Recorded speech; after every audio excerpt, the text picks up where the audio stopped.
Hello, I'm Karen Kanakanui. It is Wednesday, December 11th, 2024, and this is 31 Days of AI Magic, Simple Solutions for Everyday Living.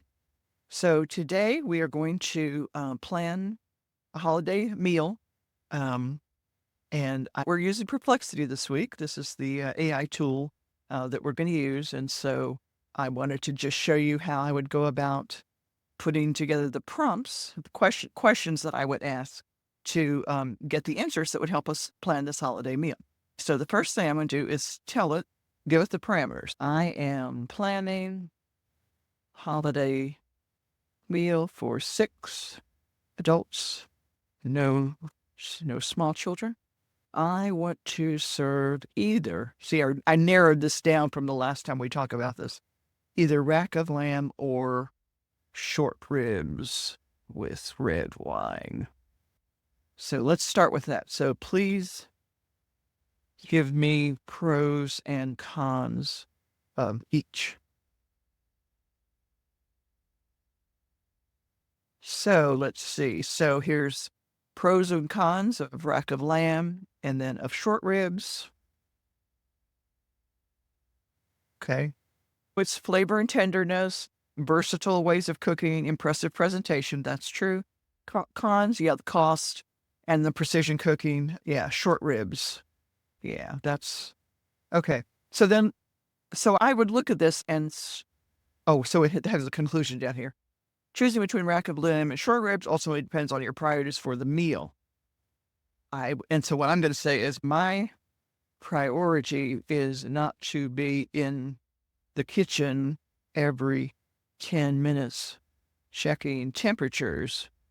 Also, I read that short ribs can be cooked the day before and are even better on day 2.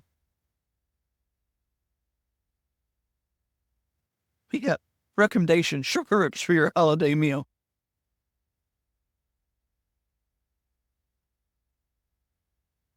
Okay. All right. Then let's say we're gonna do that and say, all right, how I am thinking or I am guessing bone in more flavorful than boneless. If so, how many pounds for 6 adults with leftovers?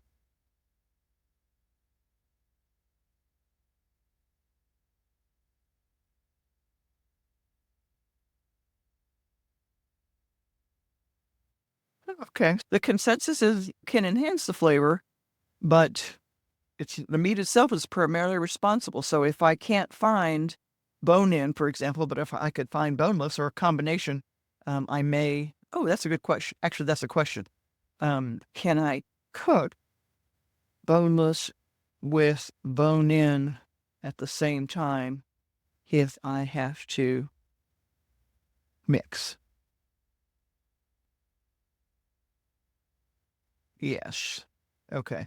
So yes, you can. There's a little bit. Yeah. Okay. Oh, have to some monitoring. All right, I'm going to try to just get one of all of one kind then. So let's go back up here to recommended quantity for 6 adults. For serving 6 adults, general guidelines about 1 pound of meat, so 6 to 8 pounds total. Okay. All right, so let's see. We have that now. That's going to be our. Now, this is what I wanted to share because this is one of the cool things about Perplexity. In some ways, it acts more like a search engine. So it will give you some related questions. Will the cooking time, how do I adjust seasonings when cooking? Can I use the same sauce? Now, this is taking it directly from my last prompt, which was the question about boneless and bone-in. So let's go on to, and of course, it has ads just like the search engines, just like a Google search. So we're going to say, okay, if short ribs are main dish, what other accompaniments, what goes with? And then we'll see. Mashed potatoes, obviously. Polenta. Oh, this sounds good. Roasted vegetables, roasted carrots, Brussels sprouts, and sweet potatoes, honey glazed carrots, green beans. That sounds good. coleslaw, mushroom risotto, whew, egg noodles, corn on the cob, and bread. Yes, of course, bread rolls are French bread. Okay. And then I'll say, I saw an interesting recipe for leeks and potatoes. Maybe an au gratin.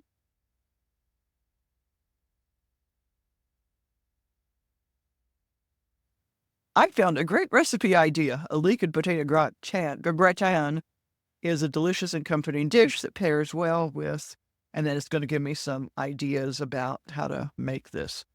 And so I'm just going to say, I'll have to decide between that and good old-fashioned mashed potatoes.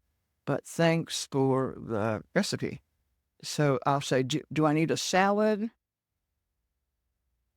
Or can I pick up veggies as side dishes?